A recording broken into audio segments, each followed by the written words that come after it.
Buenas, nuevamente nos encontramos para continuar con el tema de sangre, es decir, los trastornos eh, hematopoyéticos. Y ahora vamos a hablar sobre los trastornos específicamente de la coagulación, es decir, hemostasia. Cuando hablamos de la hemostasia, pues vamos a ver dos grandes grupos de problemas con la coagulación. O la sangre tiene dificultades para coagular y le decimos hipocoagulabilidad, o la sangre tiene una tendencia a coagular anormalmente y le llamamos hipercoagulabilidad. Entonces estos dos grandes grupos son simplemente alteraciones en el proceso de coagulación de la sangre. Y aquí empezamos con algunos conceptos básicos, ¿verdad? Hemostasia. El sistema hemostático protege al organismo contra hemorragias y pérdidas de sangre. Absolutamente cierto. Es decir, el sistema hemostático lo que hace es hacer que la sangre se mantenga dentro de los vasos, evitando la extravasación, salida, etcétera, considerando la importancia de la sangre, ¿no? Entonces evitamos las hemorragias, haciendo que éstas no sean prolongadas y tratando de resolver lo más pronto posible una posible fuga de la sangre. Pero este también sistema hemostático lo que hace es controlar a los del otro lado, evitando que anormalmente se produzcan con suma facilidad los coágulos dentro, es decir, en la sangre.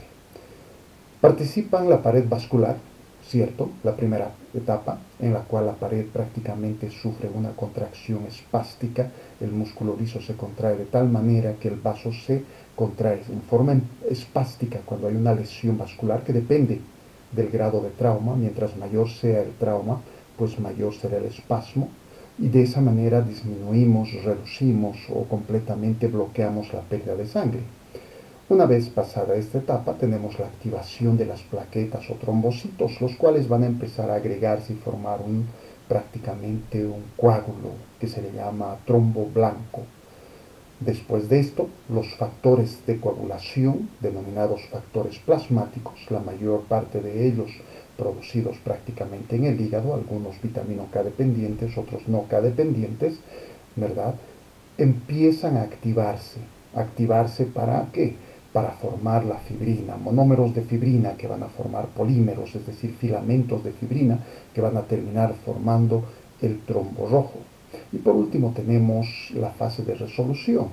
Es decir, tenemos una organización fibrosa primeramente en la cual el coágulo en su interior se llena de fibroblastos. Luego sufre una retracción, el coágulo se exprime prácticamente y tenemos un proceso de reconstrucción de los vasos, de regeneración de todos los tejidos a ese nivel y posteriormente la disolución del coágulo. Entonces es la parte final del proceso de hemostasia, ¿verdad? Cuando hablamos de los factores plasmáticos, dijimos, la mayor parte son sintetizados en el hígado. Ejemplo, el 2, el 5, el 7, 9, 10, 13 y otros denominados cininógenos. Y de estos, algunos de ellos dependen de la vitamina K. Ejemplo, el 2, 7, 9, 10. Y tenemos también no solamente un procoagulante, sino un anticoagulante como es la proteína C. ¿Por qué? Porque en la sangre dependemos de estos dos elementos, es decir, tiene que haber un equilibrio entre procoagulantes y anticoagulantes. Cuando nosotros activamos, o cuando mejor dicho, cuando se activa el sistema de coagulación, lo puede hacer por una de dos vías, ya sea por la vía intrínseca o por la vía extrínseca. Extrínseca, pues un factor externo que lesione un vaso sanguíneo que dé origen a la coagulación. Y la vía intrínseca, alguna alteración interna dentro de la circulación que pueda producir la activación de la coagulación. Las alteraciones de la hemostasia, como habíamos dicho, son dos: la hipocoagulabilidad y la hipercoagulabilidad. Cuando hablamos de hipocoagulabilidad significa que hay una disminución en la posibilidad o la capacidad de coagulación de la sangre, ¿verdad? Tiene que haber alteraciones en alguno de los tres elementos grandes que hemos visto prácticamente para que la sangre tenga dificultad de coagular y tienda a los sangrados. Por el contrario, en el estado de hipercoagulabilidad tenemos situaciones o circunstancias en las cuales vamos a tener un incremento en la posibilidad de producir coágulos anormalmente dentro de la sangre. Cuando hablamos de hipocoagulabilidad vamos a hablar de tres tipos de hipocoagulabilidad: las diatesis hemorrágicas plasmáticas, que cuando tenemos alteraciones en los factores plasmáticos prácticamente que estos van a estar deficientes y vamos a tener un problema de hemorragias a consecuencia de esto. La trombocitaria, cuando el problema está en las plaquetas o trombocitos, que no van a funcionar adecuadamente, por lo cual vamos a tener hemorragias. Y por último tenemos las diatesis hemorrágicas vasculares, en los cuales tenemos alteraciones o anomalías en los vasos sanguíneos que van a producir una tendencia a los sangrados. Tenemos aquí los diferentes, ¿verdad?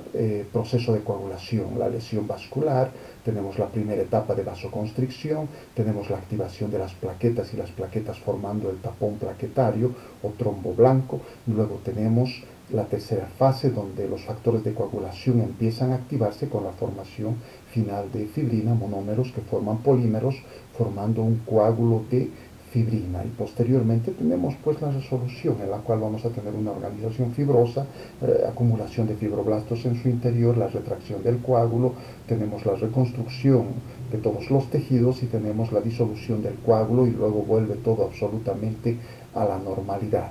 Diferentes gráficos en relación o relacionados totalmente a lo que es el proceso de coagulación. Aquí está la tercera fase, ¿verdad? El coágulo de fibrina.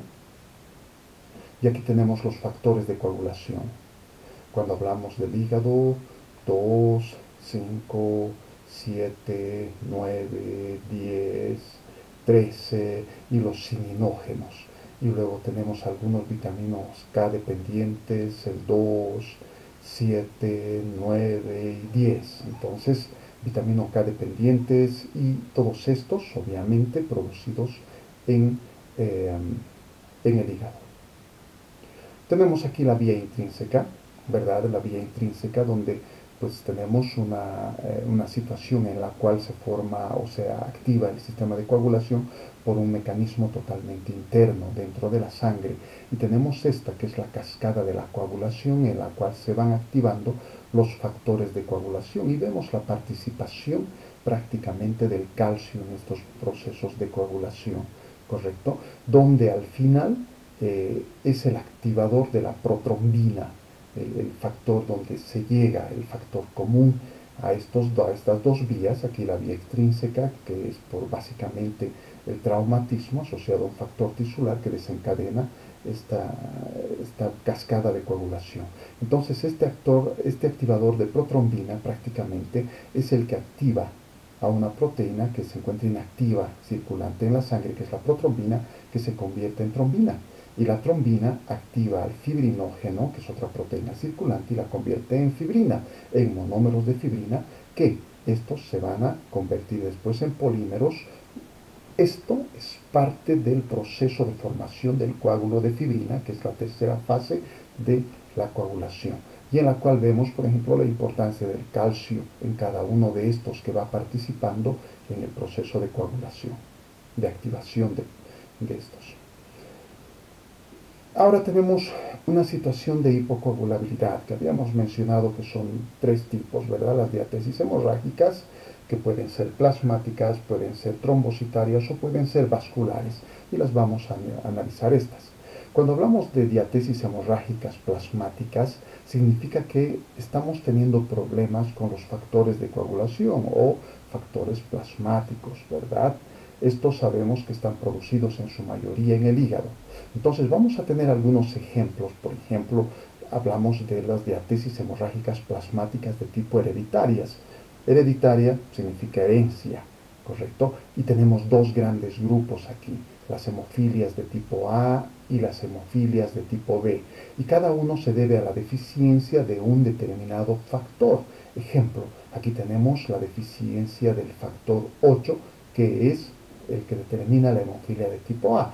Y tenemos la deficiencia del factor 9, la hemofilia de tipo B. Pues en este tipo de pacientes obviamente hoy en día es más fácil de tratar, ya que podemos extraer estos factores específicos de la sangre de alguna otra persona para poder colocárselos a las personas que tengan este problema de hemofilia, ya sea de tipo A o de tipo B. Dentro de las plasmáticas tenemos también las adquiridas, ¿verdad? Las hereditarias y ahora las adquiridas. Significa que se les adquiere en algún determinado punto de la vida por alguna situación. Cuando hablamos de estas, vamos a tener, por ejemplo, Cuando tenemos el uso de la heparina, correcto, la heparina, vamos a tener situaciones de inmunocoagulopatías, es decir, hablamos prácticamente de enfermedades o patologías autoinmunes en los cuales van a haber destrucción de factores de coagulación, lo cual va a determinar las hemorragias de tipo plasmáticas. Luego tenemos las coagulopatías por consumo. Cuando hablamos por consumo, se supone que están siendo destruidas grandes cantidades de factores de coagulación. Entonces, si destruimos grandes cantidades de factores de coagulación porque se está produciendo una coagulación acelerada dentro de la sangre, pues vamos a tener una deficiencia de estos factores porque no son repuestos adecuadamente tan rápidamente, ¿verdad? Entonces, hablamos de la coagulación, por ejemplo, intravascular diseminada, en la cual se produce un proceso de coagulación dentro de los vasos en forma acelerada. Y tenemos, por ejemplo, estas situaciones, la sepsis, en la cual tenemos un ingreso de microorganismos, bacterias en toda la circulación, los cuales van a producir un proceso infeccioso severo generalizado denominado sepsis. Tenemos las leucemias, tenemos la incompatibilidad de los grupos sanguíneos cuando hablamos de transfusiones, incompatibilidad ABO, tenemos por ejemplo los venenos de serpientes, en los cuales tienen este tipo de proteínas en el veneno que pueden producir esta coagulopatía por consumo. También dentro de las adquiridas tenemos las enfermedades hepáticas y consideramos que la mayor parte de estos factores fueron producidos en el hígado. Sabemos que cuando el hígado no funciona adecuadamente, pues vamos a tener la falta de producción de estos factores de coagulación y el problema de una diatesis hemorrágica de tipo plasmática. Entre estas tenemos la deficiencia de vitamina K, ya sea por una falta o una ausencia de consumo de nutrientes que contengan vitamina K, o también la destrucción de los microorganismos como los bacilos cólicos, que se encargan de agarrar los nutrientes, extraer la vitamina K y proporcionarlos a nosotros, es decir, a través de un proceso, un mecanismo de simbiosis o mutualismo entre estos bacilos cólicos y nosotros, ¿correcto? Tenemos otras como la obstrucción de las vías biliares también, para tener una deficiente absorción de la vitamina K. Tenemos el SPRU, que es una alteración de tipo gastrointestinal por el crecimiento de ciertos grupos bacterianos que producen un problema de mala digestión y absorción de los nutrientes, pero que se presenta en lugares principalmente tropicales, como este desequilibrio de la flora bacteriana. Y tenemos la destrucción de la flora, que está totalmente asociado a la deficiencia de vitamina K, usualmente por tratamiento o abuso de los antibióticos.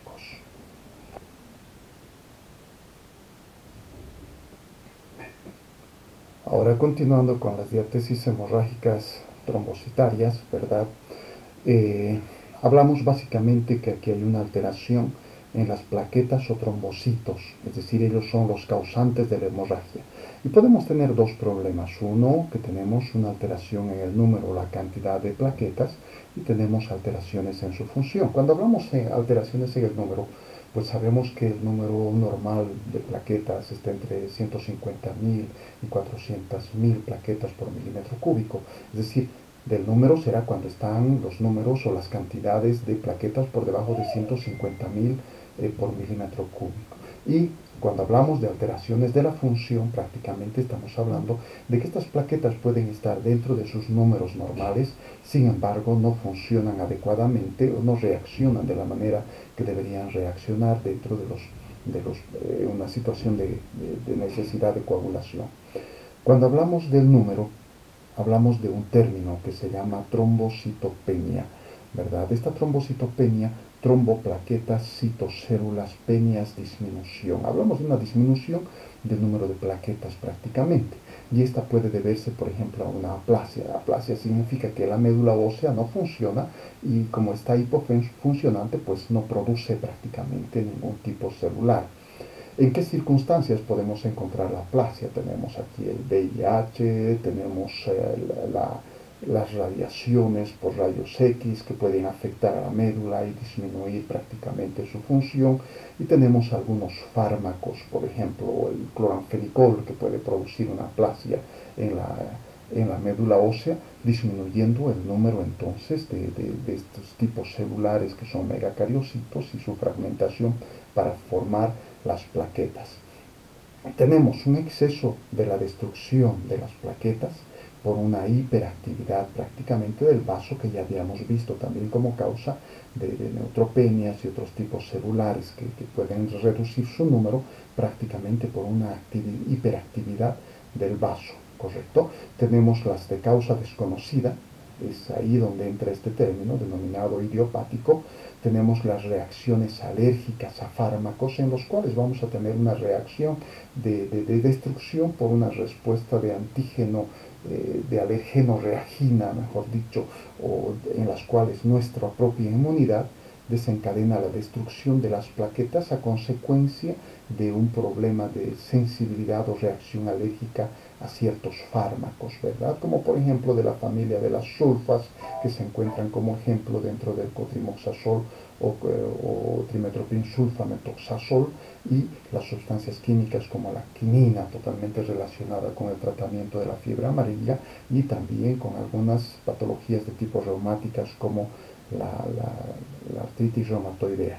Y luego tenemos las alteraciones en su función, que las denominamos trombocitopatía, o sea, son alteraciones o enfermedades de las plaquetas, ¿verdad?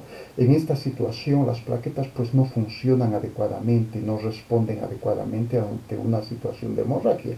Y tenemos aquí, por ejemplo, la uremia, que significa la acumulación de urea en el organismo, y obviamente esto se debe a una ausencia en la eliminación. Hablamos de una disfunción renal, que es el medio por el cual se tiene que eliminar esta urea. Tenemos las alteraciones en la formación de las proteínas, que denominamos la disproteinemia, ¿correcto? Esta disproteinemia, porque si tenemos alteraciones en la formación de proteínas, estas proteínas no van a funcionar adecuadamente, entonces vamos a tener alteraciones en múltiples funciones en el organismo, entre esas el proceso de agregación plaquetaria. Y tenemos aquí uno que nosotros observamos regularmente, ¿sí? El uso de la aspirina. ¿Por qué la aspirina? Porque sabemos que la aspirina en dosis bajas que se la utiliza como antiagregante plaquetario, es decir, lo que estamos haciendo prácticamente es inhibir a los tromboxanos que se forman por toda esta vía de las ciclooxigenasas, de la degradación del ácido araquidónico, etcétera, que se forma el tromboxano, que es un estimulante de la agregación plaquetaria. Y como este tiene una función de inhibición prácticamente de las prostaglandinas y de los tromboxanos, pues estamos hablando que esa inhibición de los tromboxanos tiende a bloquear prácticamente la función de las plaquetas. Entonces nos lleva a una trombocitopatía por ese su efecto, ¿correcto? Y tenemos las genéticas que son totalmente hereditarias, en las cuales las plaquetas no van a funcionar adecuadamente por esa razón. Vemos algunas alteraciones, por ejemplo, aquí. Todavía no hemos hablado de las vasculares, de las diatesis hemorrágicas vasculares, pero esta, por ejemplo, es una patología típica de un problema de tipo vascular con malformaciones en los vasos sanguíneos, que se llama enfermedad de Osler-Weber-Rendu, ¿correcto? Aquí tenemos pequeñas hemorragias en la piel, que las denominamos petequias, y que estos pueden ser más grandes. Primero hablamos de petequias, luego hablamos de quimosis, luego hablamos de púrpuras, etcétera, de diferentes diámetros de hemorragias que podemos observar en la piel. Aquí están las diatesis hemorrágicas de tipo vascular, ¿correcto? Son defectos en el endotelio vascular. Y dentro de esos es la que vimos el gráfico hace un momento, donde tenemos malformaciones vasculares con una facilidad de romperse de estos vasos produciendo hemorragias, que es la enfermedad de Osler-Weber-Rendu. Y aquí tenemos una patología que hoy en día ya no vemos, ¿verdad? Porque tenemos comprimidos de vitamina C, etcétera, que se veía muchísimo en la época de Cristóbal Colón y antes, donde los navegantes pues estaban en alta mar durante meses enteros y sufrían un pequeño problema, la deficiencia de la vitamina C, que obviamente este es un elemento sumamente importante para producir todo lo que son los materiales a nivel intersticio y producir los tejidos de esta manera, y es sumamente importante dentro de los tejidos vasculares. Entonces había una patología que se presentaba por esta deficiencia de vitamina C, que es el escorbuto, en la cual, por ejemplo, los que sufrían esta patología se les rompían los vasos por todos lados y sufrían hemorragias severas y terminaban muriendo por estas hemorragias. Diátesis hemorrágicas vasculares, entonces. Ahora vemos el otro extremo, la hipercoagulabilidad. Significa la capacidad de la sangre a formar coágulos anormalmente, con una celeridad que no es normal, ¿verdad? Hablamos de diferentes situaciones como el aumento de la función plaquetaria. Las plaquetas están muy sensibles, muy hiperactivas y pueden activarse fácilmente. Entonces, aumento de la función plaquetaria. ¿En qué circunstancias? En la aterosclerosis. La aterosclerosis en las cuales se forman ateromas, y estos ateromas pueden romperse, forman irregularidades en la superficie interna de los vasos sanguíneos, pueden romperse, activar, es decir, exponer el colágeno, y esto puede dar lugar a que las plaquetas se activen con facilidad. Las diabetes mellitus, que vamos a ver más adelante, que las diabetes mellitus, es decir, por su capacidad de la glucosa de unirse hacia las proteínas, y a esto llamamos un proceso de glucosilación, va a producir una capacidad mayor en el proceso de coagulación prácticamente por activación de las plaquetas. Fumar, el tabaquismo, es uno de los factores que estimula esta hiperfunción de las plaquetas. El aumento de los lípidos y colesterol en la sangre, hablamos del aumento de la densidad de la sangre, y el colesterol con la tendencia a oxidarse y formar prácticamente estas placas que se llaman ateromas cuando hablamos de las patologías de la aterosclerosis, y también totalmente relacionado con la diabetes mellitus, que estas, con este proceso de glucosilación, hace que el colesterol tienda o se facilite mucho más el proceso de oxidación formando esto. Entonces están totalmente relacionadas. Luego tenemos el incremento en el número de plaquetas, que también es otro problema, en la cual obviamente vamos a tener un incremento en la función plaquetaria. Y tenemos la obesidad, que la obesidad está totalmente relacionado con todos estos aspectos, aumentos de lípidos, colesteroles, aterosclerosis, diabetes mellitus, ¿verdad? Entonces todos estos, aumento de la función plaquetaria. Tenemos aceleración de la actividad del sistema de coagulación. Cuando el sistema de coagulación se acelera en ciertas patologías, por ejemplo, hablamos del embarazo, hablamos de puerperio por los cambios hormonales, etcétera, que pueden predisponer. Esto es importante. El uso de anticonceptivos orales, especialmente en mujeres posmenopáusicas, donde se aumenta mucho más la posibilidad de formación de coágulos por esta hiperactividad del sistema de coagulación, por el consumo de este tipo de fármacos.